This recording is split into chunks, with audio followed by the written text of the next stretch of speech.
How many more have we got to go? One more after Mark, and that's Scott on the urban design and assessment criteria standards. Hello again. I have three matters to discuss. The first is non-notification clauses. The second is matters of discretion for urban design, and the third is some amendments to the built form standards for the commercial and industrial chapters. I'll start with the non-notification clauses, and this comes out of recommendation 6, which is on page 130.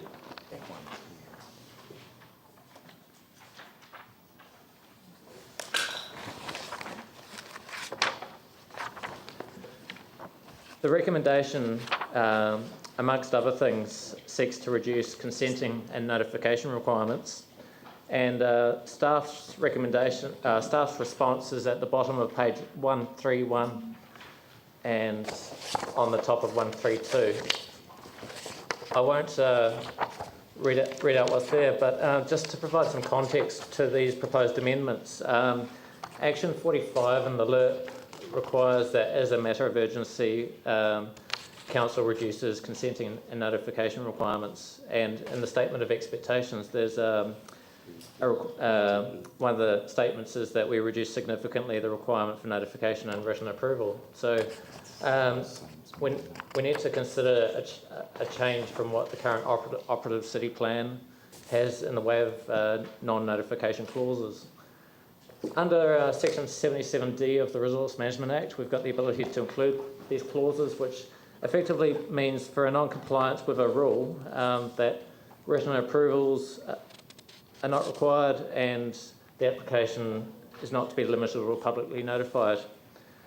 The basis for these clauses is where there's not considered to be affected persons, and in the context of recovery it's finding that balance between still requiring resource consent for these developments to be assessed in terms of their effects and council achieving an improved outcome versus ensuring that we enable development and it's not impeded with the recovery. So we need to find a way to make the process smoother, reduce consenting costs where possible, and this clause of not requiring notification or written approvals is one means of achieving that. So in the appendix, page 197 to 200, there's a number of rules that are referenced where we propose a clause similar to what I described or a variation of, and the same for the industrial chapter from pages 216 to 218. Now, to what detail we go into is really over to you at this point on these clauses. Right, Phil. Can you just tell me how this new sort of rules, how they will fit alongside the recent RMA amendments, which, you know, limit notification anyway? Well, that's my understanding of what's happened.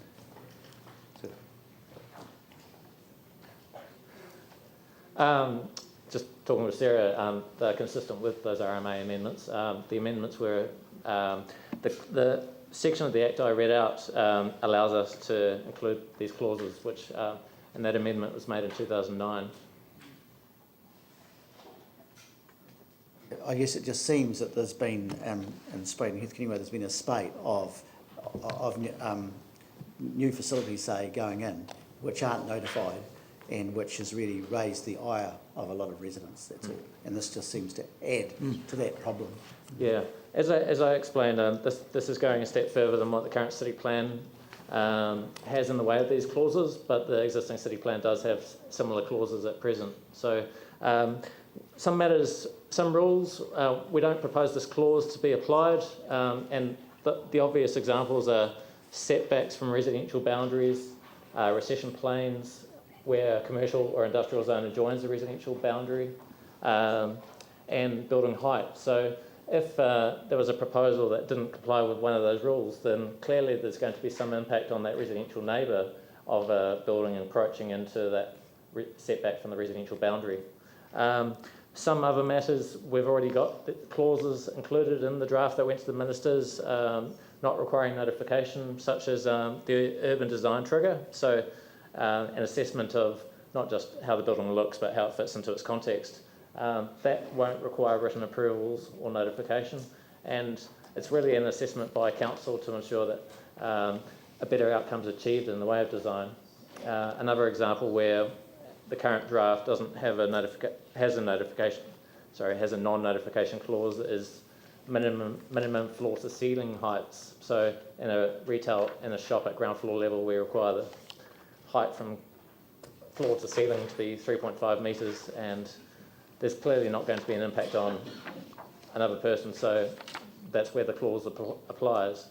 What we're doing is applying it to some other rules which have been identified post the chapters going off to the ministers. And so one obvious one is the setback from road boundaries. The setback from a road boundary is very much about retaining a level of visual amenity of the site as viewed from the road. And there's people that may say there's an impact on people across the road from that site, but the road provides that separation in terms of effects of shading or effects of bulk, and so to some extent it's our position that would be such a rule that wouldn't require notification or written approval. And like I think most people haven't got a problem with those examples, but like currently where, for example, you have a street which is a dead-end street, and a new activity like, for example, quite a large childcare centre goes into that small street, and up to 50 cars come in, and then there's 4 trips that the residents now. That's quite a big impact on people's lives, and so the current rules allow sort of no notification for that sort of new activity. It just seems to me that we're just adding to, I guess, the complications for residents' lives through taking away the notification even further. To address that concern, these non-notification clauses apply to built form standards, so the standards concerned with the siting and bulk and scale of the building. For the activities that are specified as discretionary or non-complying, we don't have such a clause, so there is still the opening to notify or to seek written approvals. For instance, residential developments in an industrial zone, that's a discretionary activity in the proposed chapter, and there's still the opportunity to consider the effects on those affected by that proposal and to notify them of that if they're identified as affected persons. These are coming up as non-notified now. That decision about notification at the current time is, and going forward under the proposed plan, is still under a section of the Resource Management Act around determining who is adversely affected. Yanni? I don't support removing the notification requirements. The government have already changed the RMA to reduce the need for people to be notified, and I can't see why we should be adding another layer or removing another layer of public participation. I think it really goes to the core of people actually being involved in their communities and in their neighbourhoods. And what I think you have to think about is that in the extreme case that any of these rules would trigger a non-compliance, that actually should be scary enough in itself. If it's that extreme, then you're probably talking about a pretty ugly building. You're probably talking about a pretty severe impact. It's not something that's just going to be minor. It is something that's going to be pretty major. So I would have thought we should be resisting this change. I don't support this. I think actually we should be standing up for our citizens who want to be involved in planning, and again without any assessment of how many times we've had non-compliance of these issues, and it has been non-notified anyway. Because that's the other point. A lot of non-compliances at the moment in our current city plan are still non-notified anyway. Just because it's non-complying doesn't mean it necessarily is not non-notified. So I don't know if staff can give a view, but research I've done previously shows that most non-complying consents go through non-notified anyway. So I can't see why we'd remove this extra layer of protection for our community. Are there any other questions Sorry, that wasn't really a question, that was a statement, but are there any questions? Well, Mark has given you the reasoning. My only comment would be that there's not any non-complying activities where we propose this clause. It's generally speaking restricted discretionary activities where it doesn't where there's non-compliance with a specific built form standard.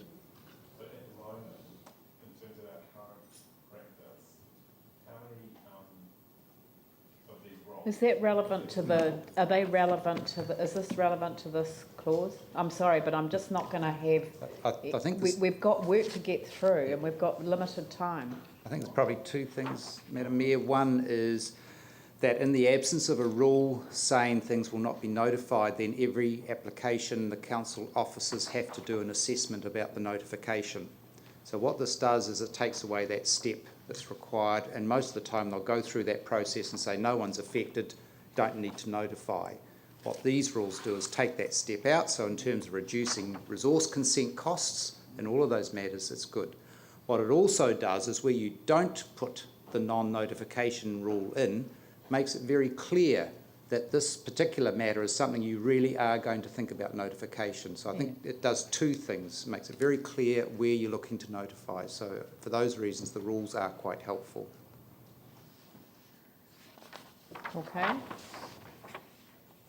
All right. Is that you? Sorry, just moving on to the second point, the urban design matters of discretion. So earlier on I spoke about the urban design thresholds, and when a consent is triggered to assess urban design... Page. Oh, sorry. It's recommendation 6, but the response to that is on the bottom of page 157.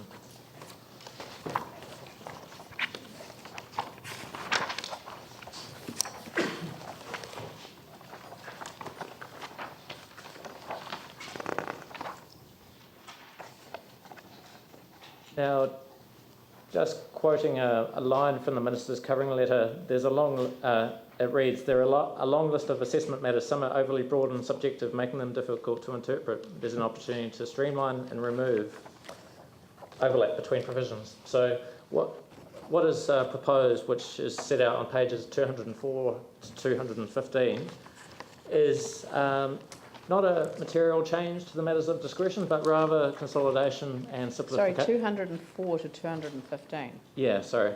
I'll stop and let you find it. Yeah.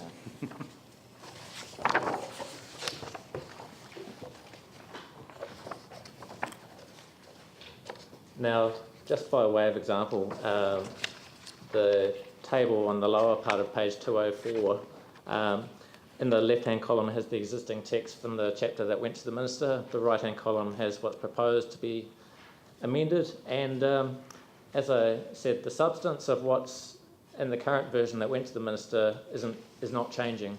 It's really simplifying and consolidating the words to make it clearer what the intent is. And so we've had input from the urban design team to ensure that what is the outcome that we're seeking and what needs to be addressed in the application for resource consent is clearly set out without repetition and words that aren't necessarily understood. So it's not a material change, and so I won't take you through page by page, but it's really an attempt to simplify those provisions, and that's the staff recommendation to really put forward a simplified version as opposed to changing it significantly. So the intent remains the same, that's just a more streamlined version. That's right. Which is essentially what was asked for. Just turning my mind to the words of the Order in Council. I haven't done that for a while, but very good. And just finally, Taking out the accentuating corner sides, which I thought was quite an important principle. Why would you do that? just with reference to page 206, You've just written it in a different way. midway down, the existing text reads accentuating corner sites through, and then there's 3 points. Right. Just looking at the right-hand column, point F in that column, orientating corner sites to each street frontage, providing a high level of glazing, architectural detailing and opportunity for additional building height. it's really just simplifying and reducing the text that has the same meaning. Right, so there's no material change to any of the meaning in any of these? No. Okay. Andrew? One that does seem to be missing there, and it's just 2 words. So this is on page 207, D5. You've got climatic conditions in there. Presumably that would refer to the way that a building could cast shade across a street and that sort of thing. Yes. And That's climatic conditions is missing from the amended version on page 206. We've referred to, in terms of the context of it's in the context of landscaping. Yeah. And just looking at page 206, in the right-hand column, the last point, clause C, refers to across the site to provide shade, shelter and amenity and to mitigate effects, so including noise and pollution, but that's not exclusive. So touches on shade there, but is still wrapped up in that clause. Yeah, it talks about providing shade rather than preventing shade, whereas I would have thought climatic conditions would have covered preventing shade as well. We can add that back in. That would be good. Yeah. Thank you. And just finally, just some amendments to the built form standards, which is really to simplify those provisions, and I'll turn you to page 130.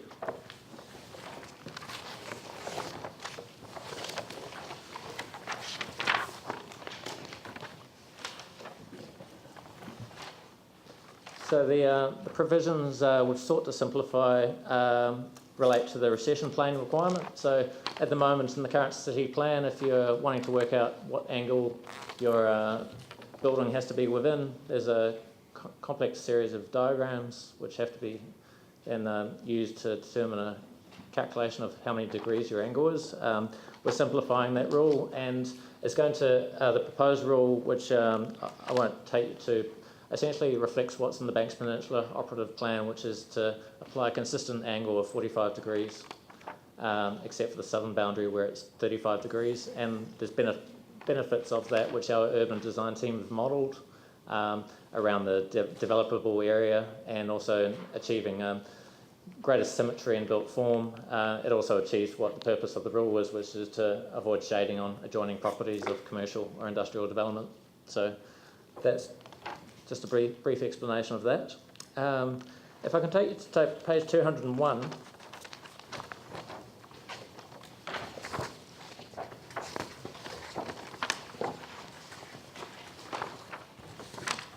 One of the issues raised by our operations team in the council has been the lack of provision for waste storage areas on sites. An example that's been given is Lone Star in the central city, where waste is left on the footpath and should be contained on the site until collection.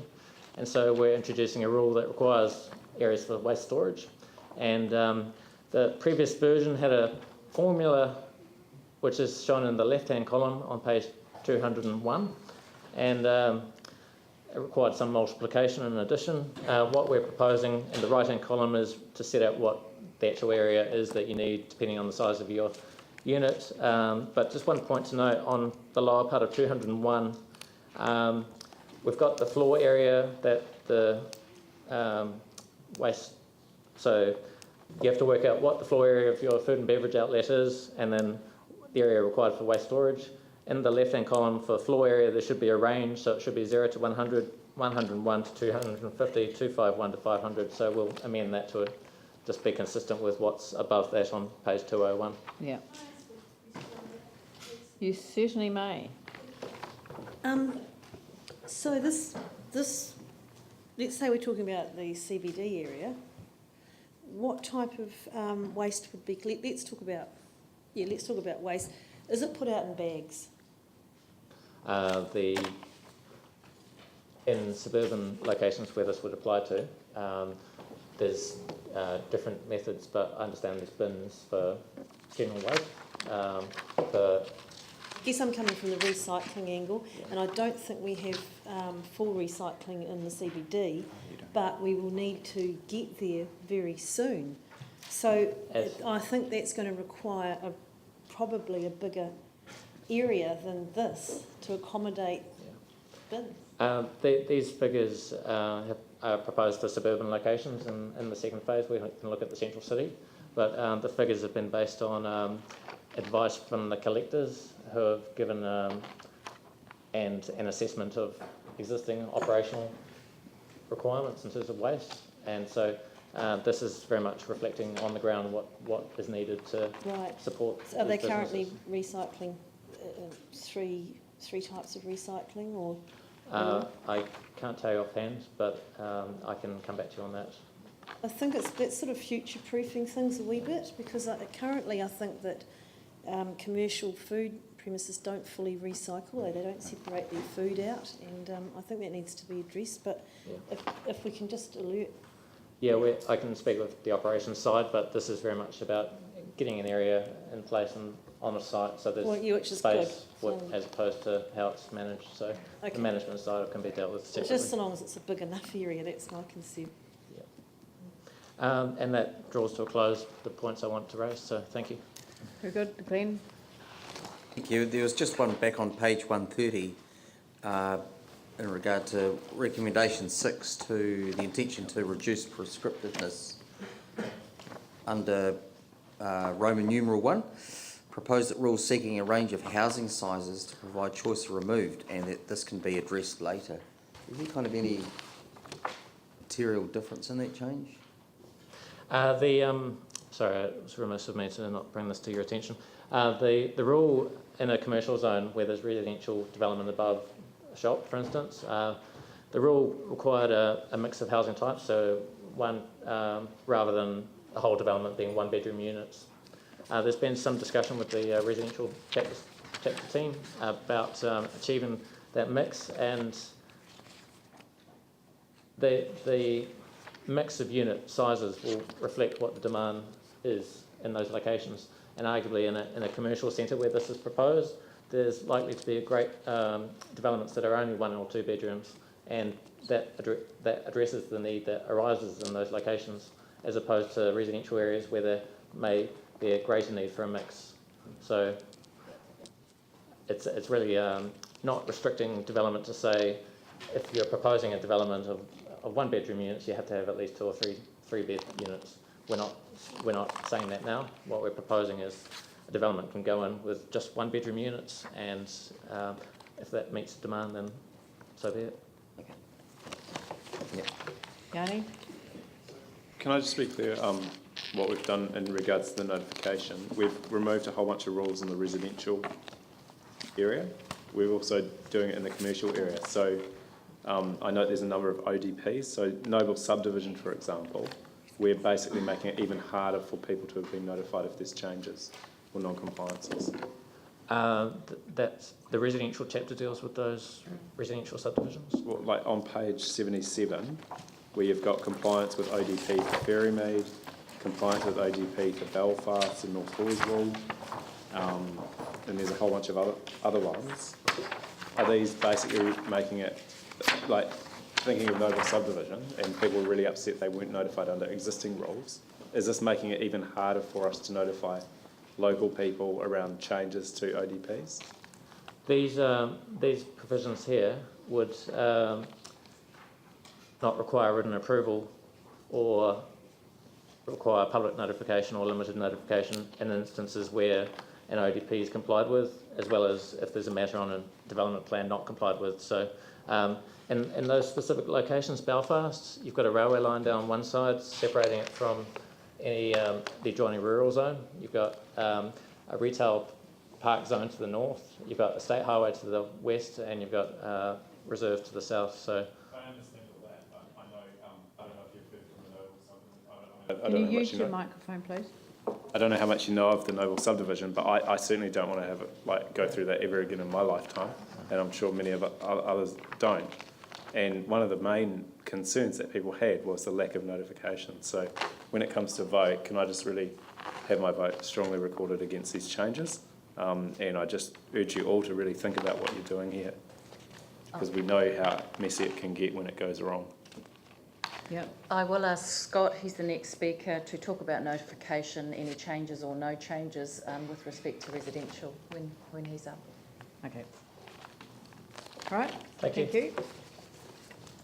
Scott? Are you the lucky last? No, there is one more, Oh. Andrew, but